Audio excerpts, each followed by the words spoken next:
So we'll continue talking about Shavous, bringing about Shavous, and we'll start the next essay, Mr. Shem, next Wednesday, a day after your Isru Chag, but it'll be my Isru Chag. So, one of the famous sikhs that the Rebbe spoke about in the Shavuos time is the idea of why the Yidden went to sleep at Kabbalah Satira. And because of that, we're supposed to be up all night if we can, to be Makabal the Torah. Now, the question is a universal question. It's not the Rebbe's question. And possibly even part of the explanation is also brought, if my recollection serves me well, I think the Vilna Gaon, the Gra, has a similar explanation. So what's the basic explanation? Why the Yidden went to sleep when Hashem is giving them the Torah? The explanation is because they wanted to receive the Torah, the Kabbalah Satira. They wanted to receive the Torah without any restrictions and inhibitions. And what's the pshat of that? Pshat is, the meaning is that the seichel, when a person's awake, their seichel, their mind is functioning. And when the mind is functioning, the mind has questions. The mind has limitations, and the mind says, I agree, I disagree, I understand, I don't understand, I like it, I don't like it. In Hebrew, we call this hagbolas. It's mugbal, it's limited. So the Yidden figured, here we're getting the Torah, the holiest thing, the greatest thing. The best way to receive the Torah is without any inhibitions, without any hagbolas. So what should we do? We should go to sleep. Why? Because at the time of sleep, we know the seichel is operative, but it's in the background, kind of. So what's working strongest during the sleep-like period is what some call the subconscious, superconscious, whatever term you use or whatever philosophy, ideology. The idea is that when a person is asleep, the neshama is more prominent. The seichel is more dormant. So that's why the Yidden said the greatest type of preparation for Kabbalah Satira will be what? Will be going to sleep. If this is the explanation, the question is, so why do we stay up the night of Shavuos as a tikkun for our ancestors going to sleep? Seemingly they did a righteous thing. So this is where the Rebbe's explanation comes about. The Rebbe explains that this is because the ultimate kavanah, the ultimate purpose is to be in a awake state with a dream-like consciousness.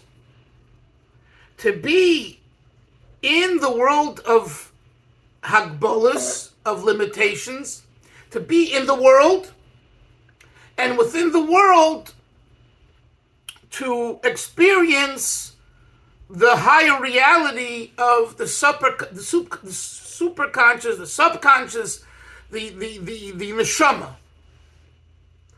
And because the Yidden did not do that, in other words, they failed. At the end of the day, they failed. But not the pshat is that they were these, kind of no good for nothings. And they had this audacity, this chutzpah, to go to sleep on God. What greater chutzpah is there? No. They were coming from a good place. However, they missed the point. So, ever since I learned this sikha of the Rebbe years ago in my youth, it always fascinated me the lessons that you could take from this dialogue, and that is, how do we balance living as a yid, as a chassid, in this real world, and at the same time to not only keep your Yiddishkeit and Hasidishkeit and everything else, but to thrive with it. How do you balance it? Both. And be'emes, as we've been learning in Tanya in Essay 4, this needs to be balanced. Because if it's not balanced, you get chaos. You get a mishmash. One of the things that I learned from the Rebbe over the years of studying from him and observing him is that he kept focus. He didn't lose his balance. And there were so many chances you could have lost his balance. From the outside and the inside. I'm writing now, in the middle of writing a book on the Rebbe's staff, the Rebbe's team, his secretaries, his mashbakim, his personal aides, and other divisions in the Chabad hierarchy that made his work easier and more successful. When you don't have a team behind you, there's only so far you can go. If you have a team behind you, you can go much further. Teamwork. Bemis. There are individuals who are very, very gifted and very great, but if they're not a team player, there's only so far they can go.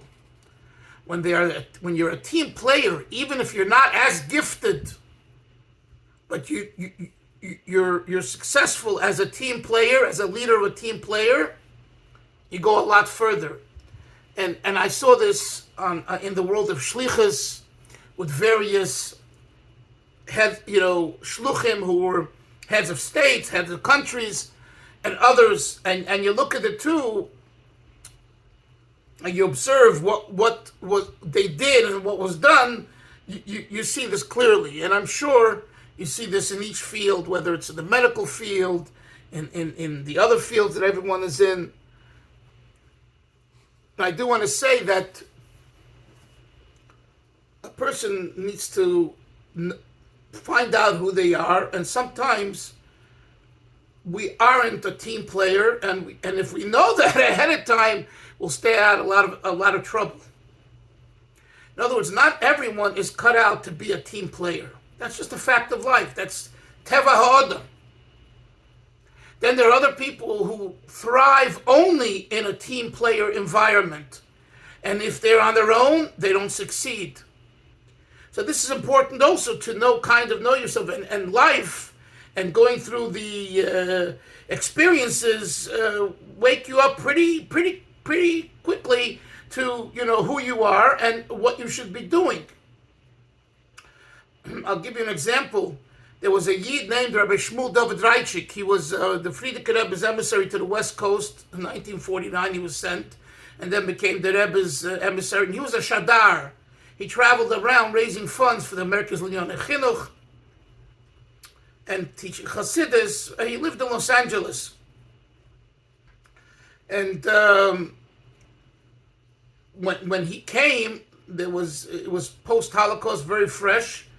And there was a whole group of Hungarian Jews and others in Los Angeles who came from Hasidic stock, but went through the war, lost most of their relatives, etc., etc.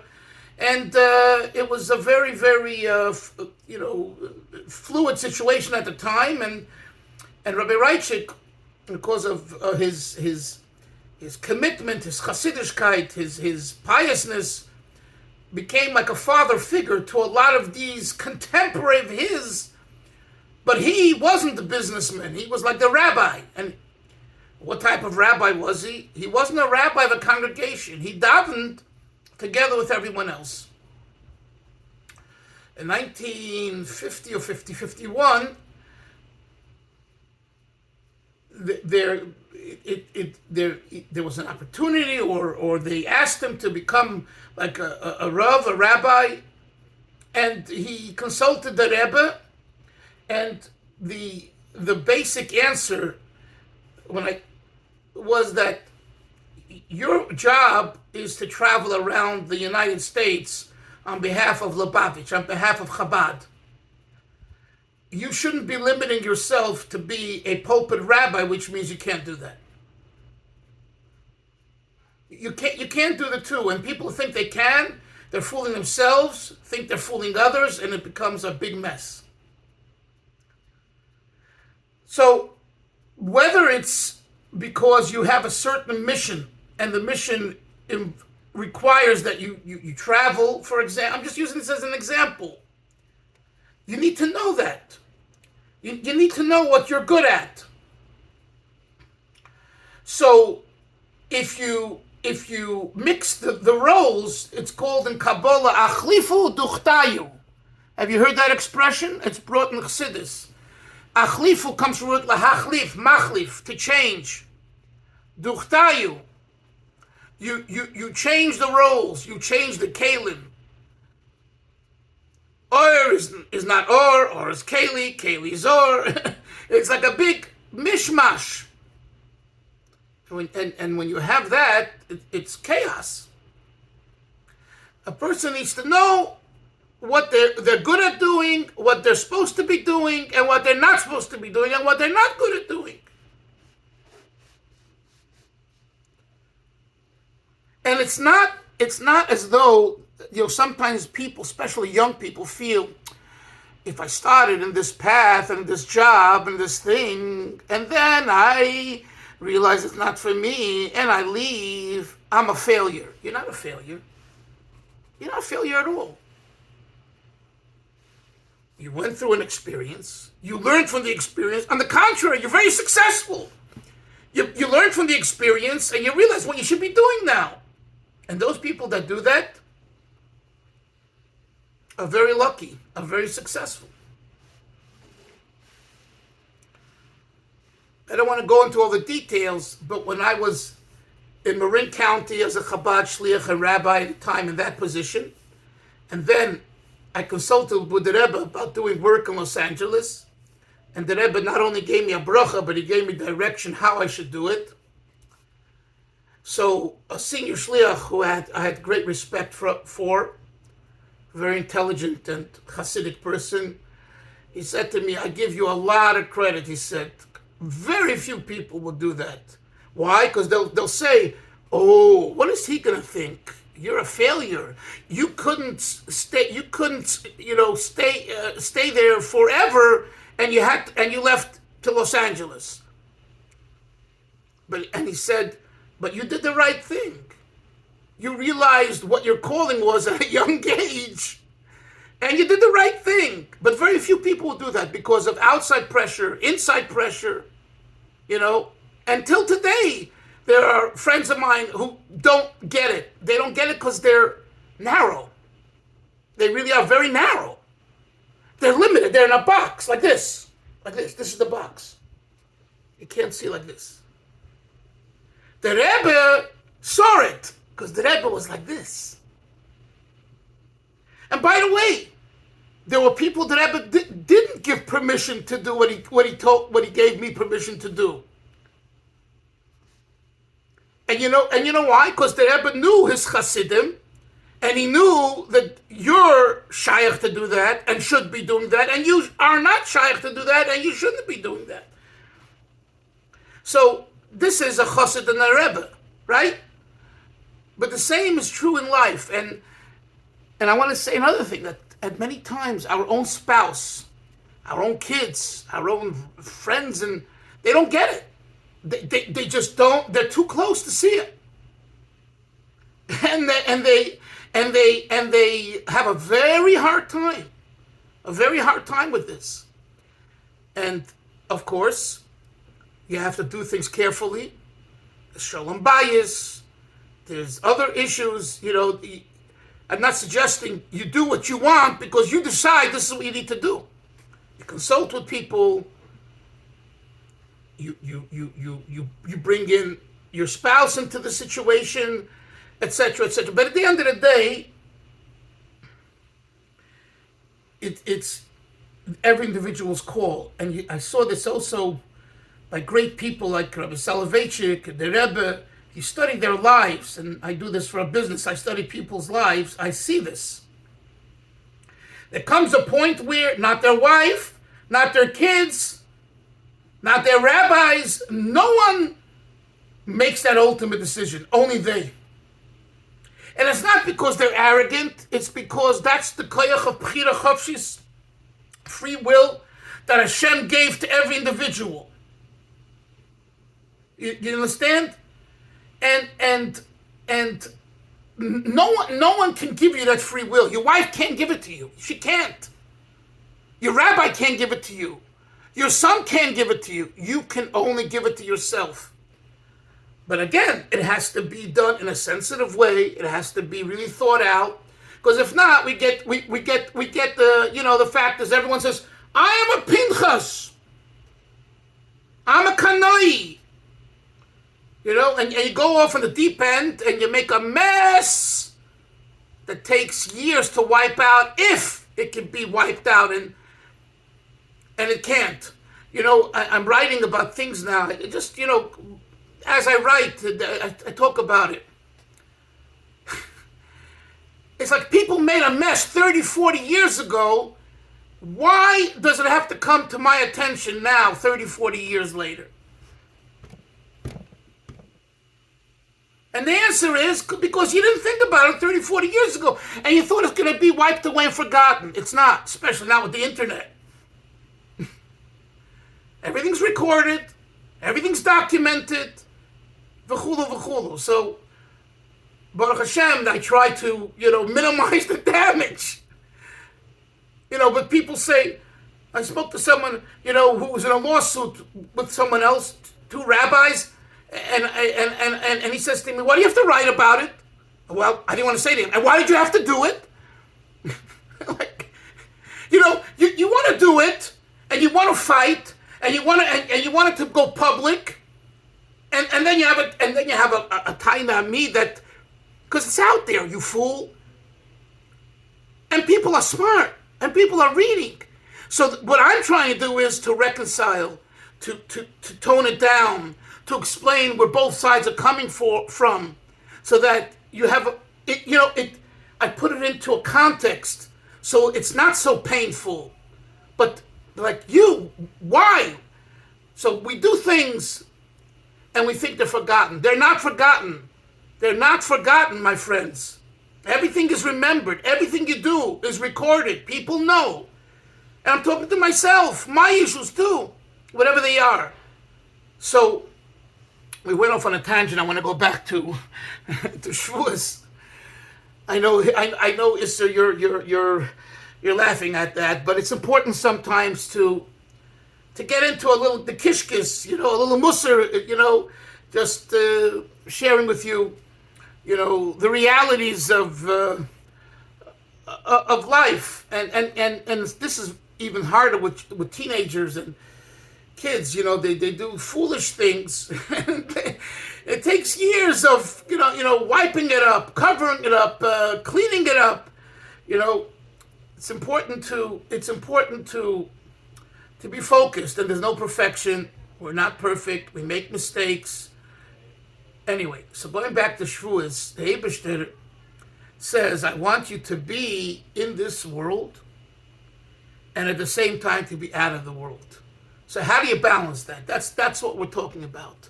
The balancing of Toyu and Tikkun, if you had to put it in Kabbalistic words. How do you balance Toyu and Tikkun? So Chassidus says, we mentioned it yesterday briefly, In order to balance Torah and Tikkun, you need to have an energy, a force, a reality that's greater than both Torah and Tikkun. And let's use the example. The example is, you have opposing opinions. When those opposing opinions are confronted by someone that is greater than both of them, and both know that, then both are willing to listen, to hear. Chassidus calls this in the name of Kabbalah, the Oir Ha'olam Kulona, the light, the energy, the force that's above everything else. So it was 1968 or so, and the Lubavitch Yeshiva was building the yeshiva I was at, called Bedford and Dean and Bedford Stuyvesant, was in a terrible neighborhood at the time, and they decided to buy property on Flatbush on Ocean Parkway and to build a yeshiva. So the organizers of the yeshiva asked the donor, Mr. Grus, Joseph Grus. You'll see the Grus Kollel in Yerushalayim. Why you Kollel, Grus Kollel? That's his name, Grus. Joseph and Caroline, I think, Grus, very big donors. Till today, the fund continues to support Jewish causes. Anyway, so he gave money for buildings to put up Jewish institutions. So they came to him, they said, Mr. Grus, we need to put up a new building. Would you donate? He said, would you give the money for it? He said, yes. Yes. So they said, okay, give us the money. He said, no. He says, I have a CFO. And guess where I met him, Chevra? In Ramat Bet Shemesh in 2018. And I forget his name now. Oh, right, Mr. Frolich. I don't know if you guys remember, there was a guy named Mr. Frolich. Oh, he lived in Haifa. And he had, I think, a son or a daughter living in Ramat Bet Shemesh. I don't know their names. And I met him one time. I think in Eish Kodesh, Moshe. I think I met him there. And we were talking. And he says, I have a story for you.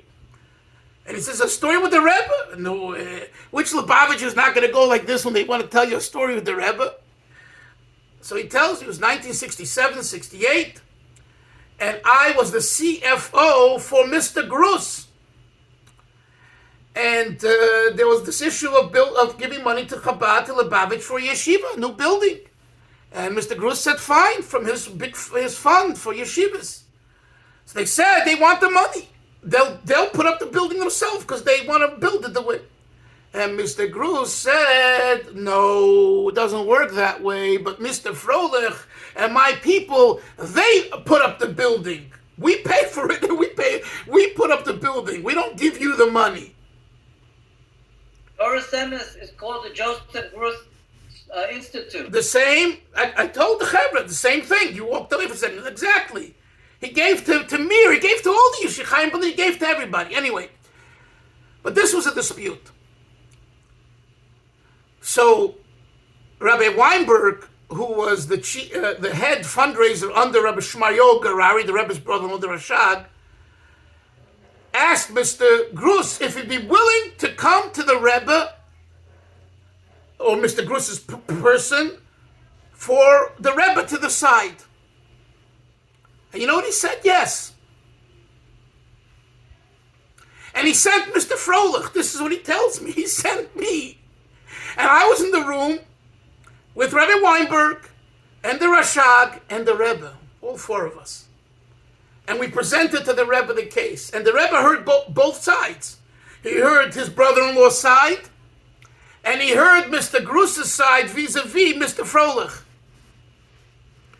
And after the Rebbe heard it, he said to them in Yiddish, and he said to them, "Geht weiter," to Mr. Frolich. Go further. In other words, I'm siding with you, not with my brother-in-law. Now, you have to understand, his brother-in-law is older than him. His brother-in-law is in charge of the yeshivas, which the Rebbe acknowledged and consented and was happy with, And here, because he was put on the spot kind of to make a decision, he decided this way. He didn't say why, And we can speculate, I can speculate too, but it's not relevant, it's all speculation. So, what I'm saying is, the Oira Oila Kulana. In this case, the Rebbe is the energy, the force that's above both his brother-in-law and Mr. Grus. Just saying, like, and because the Rebbe was such a personality, such a tzaddik and all that, Mr. Grus, who wasn't a chassid, and probably, and we won't say more, whether he was Orthodox or not, I don't know, and it's not relevant, but he wasn't, he wasn't, I don't think he was davening 3 times a day with a minyan, or even without a minyan, okay? But he knew that this Lubavitcher Rebbe is a big person, and that he will give an honest opinion, and he won't be swayed by his brother-in-law. And kachava. The Oira Oila Kulana. So in order to make balance, you need something greater than each opinion.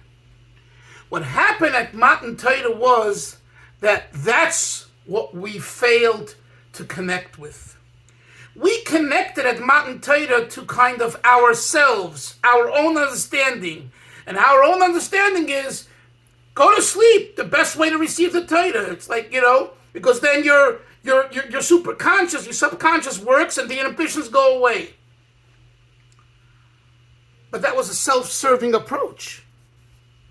The higher approach, and the reason why we stay up at night and we learn, we say tikkun, whatever we do, each one to our own customs, is because you have to be awake.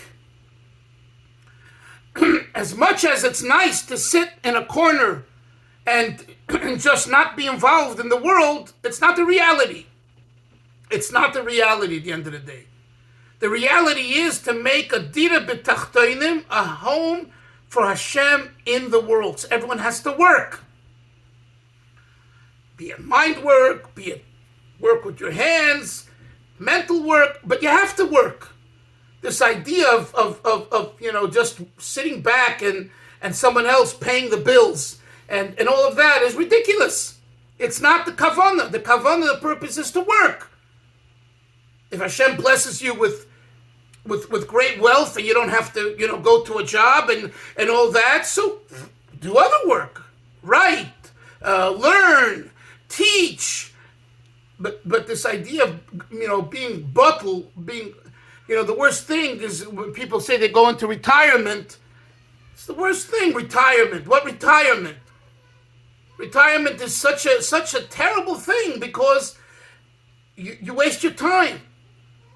So if you're able to be retired and get your Social Security, and you go and I have a good friend who is mastering the flute. He learned how to play a flute when he was a teenager, and he worked very hard, now he's back, and I see his avodah in the flute. In addition to doing other things, to writing and teaching. So the Yidden, this is the kudah of Shavous. We're coming to Shavous in a few days.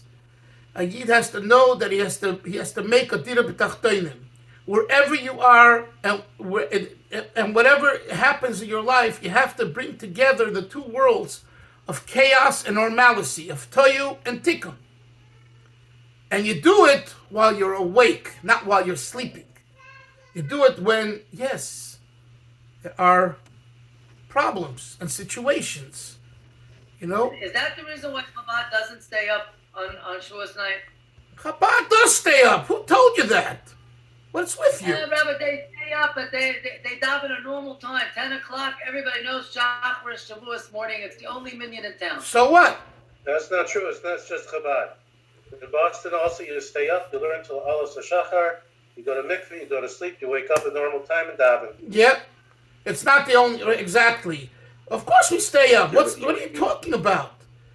It means all night. What? Yoni means all night. It's not all night. All night till dawn. Till Alos HaShachar. Alos HaShachar, and then according to Kabbalah you should go to the mikveh because that's the highest and greatest time. You go to the mikveh, and then you go to sleep for several hours until to the minyan, 9:30, 10, whatever it is. But listen, Daven like a mensch. you could daven like a mensch for many, but you know, listen, a lot of people daven early and whatever. There's nothing. I don't want to be critical of that. Chas v'sholom.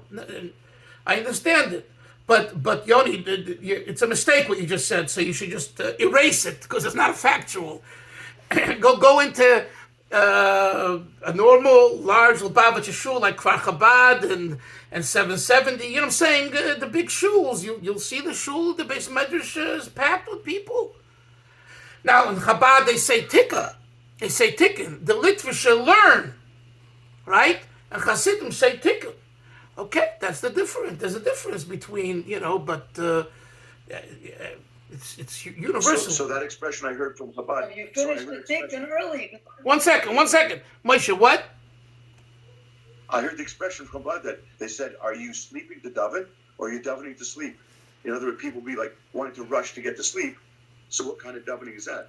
Yeah, I understand. And Yoini, what'd you say? Yoini, what were you saying? No, I'm saying so. If you say the tikkun and you finish the tikkun, you should go to sleep after that. No, you shouldn't. You're supposed to be up all night. All night means till dawn. Now, dawn is very early. I don't know what it's in Eretz Yisrael, but in New York it could be 3:30. According to one sheet of 4, is already dawn. You can go to sleep then. You don't have to stay up to 6. But I do want to say, if for some reason you fall asleep or you can't hold your eyes open, you try your best. There were years that I used to sit and just fall asleep at the table, or I have an issue with my eyes closed, and then at 4:30 when I would get up, I would jump on and go to the mikveh. In other words, don't feel guilty in case you. The point is, if you put on your pajamas, I'm going now to sleep. That's already a little too much. But if you're at the table and you ate a little too much and all of a sudden you doze off, and next time you wake up, open your eyes, it's 3, 4 in the morning. No, but you still say tikkun. You should know. There were years that I fell asleep and I made up tikkun in the morning. Because they started 9:30, 10, from 7:30, 8, 9, I was able to say tikkun, finish tikkun. And if not even later, you should say tikkun in the 48 hours. Well, you guys have only 24 hours. And by the way, if you don't get to say it during Shavuos, you have 7 days of Tashlumim. It's an inyan for Chasidim to say tikkun. Chevra, we'll learn a week from yesterday, Wednesday, because by us it's Yisru Chag, still Tuesday. By you, it's not. So the next day after our Yom Tov, which is Wednesday, we'll start Tanya, the next essay. Have a great Shavuos. Kabbalah Satayra, B'simcha B'pnimius, the blessing of the previous Rebbe and the Rebbe. She received the Torah with simcha, with joy. Hey. And Pnimius. Thank you, Rabbi. You're welcome. Pnimius, inside. Sei gesund, love you all. Take care. Shalom. Great, take care.